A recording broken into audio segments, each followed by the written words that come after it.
Bien sûr que ce n'est certainement plus un secret pour personne. Lorsqu'on parle d'immigration, on parle aussi d'investissement, on parle des dépenses. On va investir de son temps parce qu'on va prendre le temps d'aller comme ça chercher l'information sur les sites des différentes représentations gouvernementales. Puis on va également être patient, endurant, mais on va également investir de son argent. Oui, ça prend des coûts, ça prend des frais et puis c'est normal qu'on se pose la question de savoir combien ça nous coûte notre projet d'immigration au Canada. Donc, si c'est une question que tu te poses, je te demande comme ça de rester connecté sur cette vidéo jusqu'à la fin, puis je vais te partager les différents coûts que tu devrais engendrer pour ton projet d'immigration. Allez, on se écoute après le générique.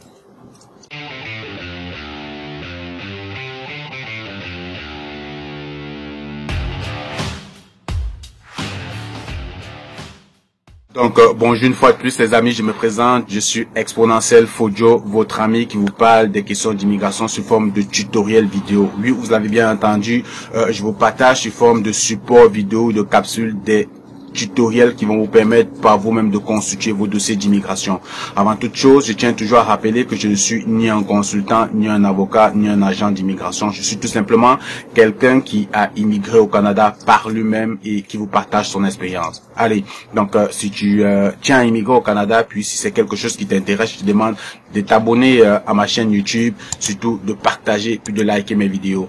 Alors, comme ça, il y a pas mal de personnes qui se posent tout le temps la question de savoir combien ça leur coûte un projet d'immigration. Donc, j'ai pris comme ça le temps de recenser la plupart des éléments qui intègre de façon chiffrée, financée cette procédure d'immigration.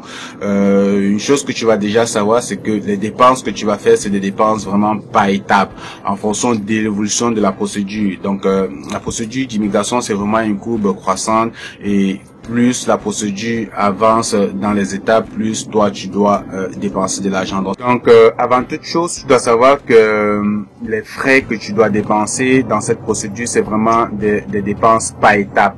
C'est pas une somme que tu dois dépenser d'un coup. Au fur et à mesure que la procédure évolue, toi tu auras comme ça des frais de traitement et des dépenses qui vont se générer. Donc si ça peut te rassurer, c'est pas un argent que tu dois avoir tout d'un coup. Donc dans cette vidéo, j'ai pris en compte que tu as déjà ton passeport, donc j'ai pas mis les frais de passeport parce que c'est quelque chose de très varié, spécifique à chaque pays. Donc, avant de commencer la procédure d'immigration, comme je dis, je parle toujours d'immigration au Québec, tu le sais. Avant toute chose, tu dois passer tes tests de langue. Ça, je l'ai déjà dit. Tu vas passer ton test de français, puis tu vas passer ton test d'anglais. Donc, j'ai regardé un peu de façon globale sur certains sites et puis les chiffres que je vais annoncer ici peuvent vraiment varier d'un pays à l'autre et d'un centre à l'autre, même dans le même pays. C'est-à-dire dans ton pays, généralement, il y a plusieurs centres qui font des tests de langue et puis d'un centre à un autre, il peut y avoir une différence de prix. Donc, je veux que tu saches que ce que je te donne comme montant, c'est vraiment pour avoir une idée, pour avoir ta petite idée de combien ça peut te coûter pour faire une procédure d'immigration jusqu'à la fin. Donc, pour un test de français de TCF Canada ou de TEF, il faut prévoir en moyenne dans les 175 $. Ok. Pour un test d'anglais, c'est-à-dire un IELTS, tu le sais déjà, le test de langue, tu peux faire l'un ou l'autre, ou tu peux faire les deux. C'est-à-dire que tu peux décider de faire le français ou juste l'anglais, ou tu peux décider de faire les deux. Comme je le dis et je le répète toujours, c'est toujours mieux d'aller faire les deux tests, ou bien les deux tests de langue, parce que ça te permet comme ça d'aller collecter le maximum de points. Et puis, tout dépend également de tes capacités à faire les deux tests de langue. Donc, on le redit, le test de français, il faut chercher dans les 175 $ canadiens, bien sûr. Le test de français, il faut prévoir dans les 250 $. Donc, ça, c'est les deux tests, les deux éléments que tu dois avoir sous la main pour créer ton profil. C'est-à-dire que pour créer ton compte Arima. Parce que pour créer ton compte Arima, tu auras besoin de renseigner les résultats des tests de langue. Une fois que tu as créé ton profil Arima, tu as soumis ta déclaration d'intérêt. Si jamais tu as cette chance là ou ce privilège d'être sélectionné dans le bassin des candidats, le Québec va te demander d'entamer une procédure de de demande de certificat de sélection du Québec. Ça s'appelle un CSQ.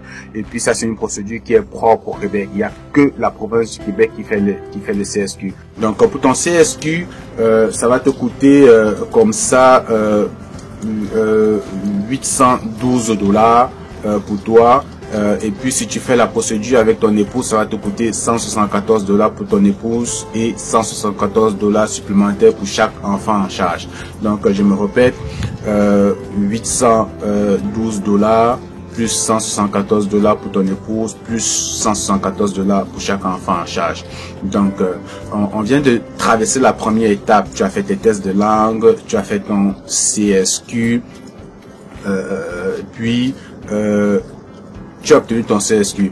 Une fois que tu as obtenu ton CSQ, tes dossiers seront transférés au fédéral. C'est-à-dire que de toutes les façons, la province fait sa sélection, puis soumet les dossiers au fédéral.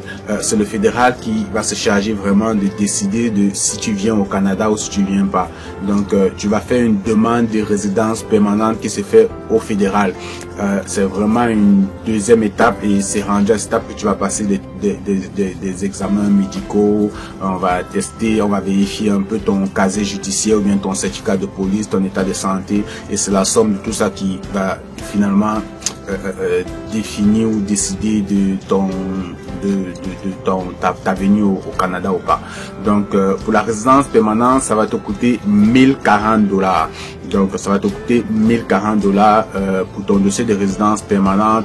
Dans les 1040 $, j'ai vraiment additionné, mais il y a 550 $ qui sont les frais de traitement de dossier, puis il y a 490 $ qui sont les frais relatifs au droit de résidence permanente. Tu peux commencer par payer juste les frais de traitement. Tu peux dans une première mesure payer juste les frais de traitement de dossier et plus tard payer les frais de résidence permanente. Mais il est conseillé de payer les 1040 $ d'un coup pour ne pas retarder ta procédure. Tu vois un peu. Donc ça va te faire 1040 $ pour les frais de demande de résidence permanente. Ok, ça c'est au fédéral. Maintenant, si tu fais la procédure avec ton épouse, une fois de plus, tu vas multiplier par 2. Ton épouse également payera 1040 $. Donc, si vous êtes 2 au fédéral, rien que ton épouse et toi, ça vous fait 2080 $. Et puis, pour chaque enfant en charge dans la procédure, ça coûtera 150 $. Ok, donc on est d'accord à ce niveau.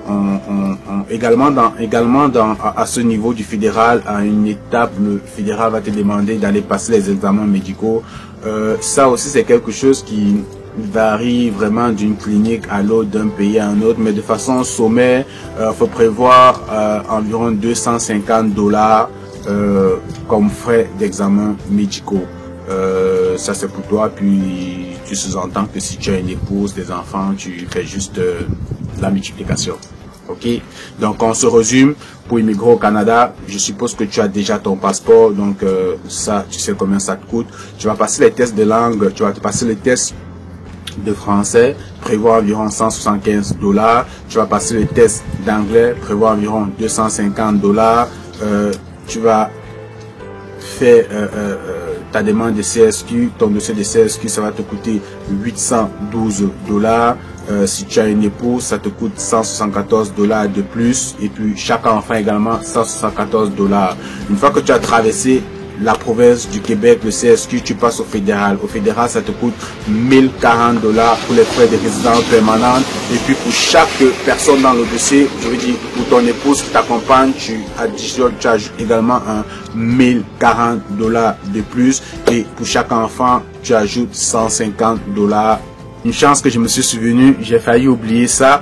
Aujourd'hui, dans toutes les procédures d'immigration, il y a ce qu'on appelle la biométrie. Vous devez faire la biométrie. Et puis ça également, c'est money.